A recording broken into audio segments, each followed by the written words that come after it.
Another advantage of biodiesel is that it's domestic or can be domestic. We're going to buy biodiesel that has been made in the United States. We can stimulate our local economies by supporting farmers who grow for biodiesel. It's a value-added product, supports rural economies, and protects farmlands from development because they have a product that they can sell. Soy oil, which is grown in the United States, is a bit more expensive to get out in California than it is to get in Iowa, for example, because we have to add transportation costs. Most of the shipments have come by train, and the train industry has not moved to biodiesel yet, so we're adding costs for the petro transportation. And actually, we're probably going to be buying recycled biodiesel, which is taking waste vegetable oil, putting it through the transesterification process, turning it into biodiesel, and then putting it back on the open market. First one is algae. That's the most promising for the sustainable feedstocks, where it can be grown, I guess, in ponds, in water, so it doesn't take up land, and that's a big issue, is the land use. It can also be grown out in the ocean. I think NASA is experimenting with giant plastic bags. On this list are a number of different plants that could be grown in this area. Mustard seed seems to be the big one for California because it can be grown in this environment pretty abundantly. And the other one that we're looking out for is Jastropha. And there's a few more. I don't see Salicornia on here, but there's probably another one that should be added. And those are salt-loving plants. And so we can grow them in areas that already have saltwater intrusion.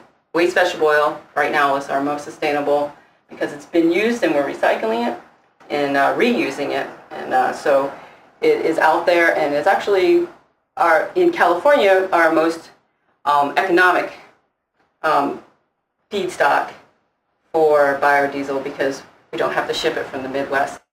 The reason I showed this is because it is a domestic production. Builds economies, builds jobs. All these people are working for biodiesel and working for the United States. And here, I put a graph down here. It says where your B100 purchase money goes. One of the large groups is the U.S. taxpayer. We have local, state, and federal taxes that we pay on the fuel, and that obviously goes in the pockets of our government. The U.S. workers at the producer's factory, the farmers and farm workers that grow the plants, the U.S. drivers and workers at the transportation company that ship the feedstock and the biodiesel, the U.S. workers at the local retailer, the supplier, and then also, but I did put in here, 4% is foreign oil in the U.S. transportation chain. So we're not 100% off of foreign oil, but it certainly is a massive reduction. It's renewable, biodegradable, non-toxic. So biodegradable is sugar. It goes away, and it's less toxic than table salt. Oh, call hazmat, we spilled the salt. So that's basically it. You know, if it's less toxic than table salt, then we can, this is what biodiesel, I mean, basically if you spill it, I mean, obviously you don't want to spill into a creek. That could disrupt the ecosystem, but if you did spill it, it's easily cleaned up, and what you leave behind becomes worm food. It's energy efficient. Now, this statement right here, and you guys go ahead and read it, they did a huge study, a 3.5-year life cycle study, and there's other studies out there that are floating around, but this is the one I just want to point out, is that they compared diesel to biodiesel directly to talk about energy efficient. How much petroleum does it take to create a gallon of diesel? How much petroleum does it take to create a gallon of biodiesel?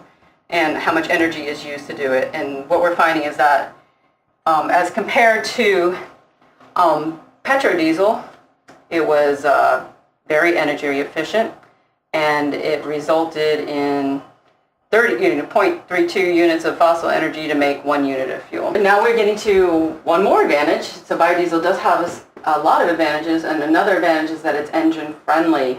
It's superior engine performance over diesel.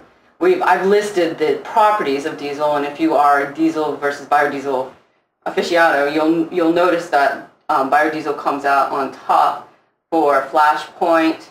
In other words, when does it combust? When does it explode? Here it's listed as 260 degrees. That is a standard flash point that they put on biodiesel, but most of the producers that we're going to be working with have said that it's much higher than that, probably around 350 degrees. It also adds lubricity. One of the problems with the low sulfur diesel that's out there right now is that it grinds through the engine and it has no lubricant property. So even if you just add a couple percentage points of biodiesel in it, it increases lubricity. If you use B100, there's no comparison.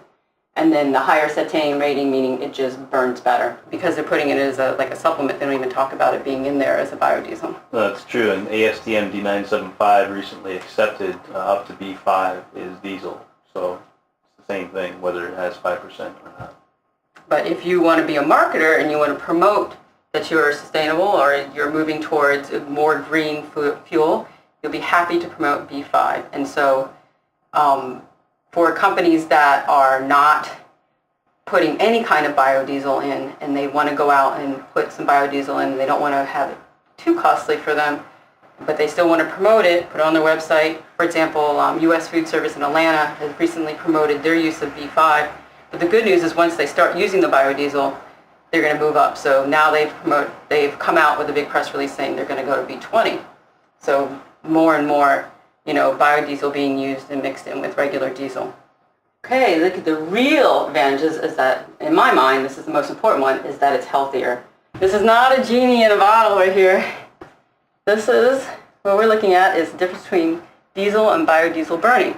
So we're seeing visible smoke coming off of the diesel, and the biodiesel that's not smoke coming off, that's the cloud in the background. It's almost, you can't even see it. And I know in this year and next year, the state smog programs are going to be looking at tailpipe emissions. Eventually they'll be looking to see if it's a dark black smoke coming out, then you're in trouble. If there's no smoke coming out, you pass the test, and it's a visual test, and they actually have a chart that shows the different shades of smoke, and if you make it past the level that it's okay, then you pass the test. Obviously there's different emissions coming off of the diesel and the biodiesel. It lowers the carbon monoxide, the unburned hydrocarbons. This is oxides of nitrogen. This is debatable whether it lowers it or increases. I've heard algae lowers it if it burns a biodiesel, but soy biodiesel increases it. There is no NOx consequence when using biodiesel, and NREL, Bob McCormick and Teresa Alleman. The studies in the past were done with an engine on a platform, and so it's kind of like starting off in third gear. When you bog the engine down, that's when it creates NOx. Then what they did is actually put these testing equipment on vehicles in the real world and found that there is no up or down. It's just the same. Okay, there we go. And then particulates, this is what is causing health problems. It says 49% lower. And then smoke and odor. Instead of smelling like gross diesel fumes, which I think smell bad, it smells like French fries, basically. It also contributes less to greenhouse gases, which is very important nowadays when we're trying to make sure that climate change doesn't get too extreme. The way that this chart looks could be confusing, because what is it really trying to do? And what it's doing is starting at a baseline of 0 for the diesel and then comparing it to the biodiesel. So, for instance, of the hydrocarbon emissions, biodiesel is 90% less than the amount that comes out via regular diesel fuel. What's interesting is this concept up here, the CO2, it looks, this blue line is very similar to the amount that you would see for the diesel. So there's not really a great reduction in CO2, but there's different kinds of CO2 where this concept of carbon neutral, you've probably heard of some of that, this idea of whether or not you're taking carbon out of the ground by way of petroleum products and the whole bit, or you're taking it out by coal or some other method where you're just actually extracting it from the ground, or you have a life cycle approach to carbon. So even though that this doesn't have a lot of carbon going on, as far as like the difference, this is actually a life cycle of carbon, so you get a different approach to the way that it's working in the biodiesel. Creating a source where it's renewable and sustainable is part of the bigger picture of the life cycle issue, not necessarily just as it carbon neutral per se.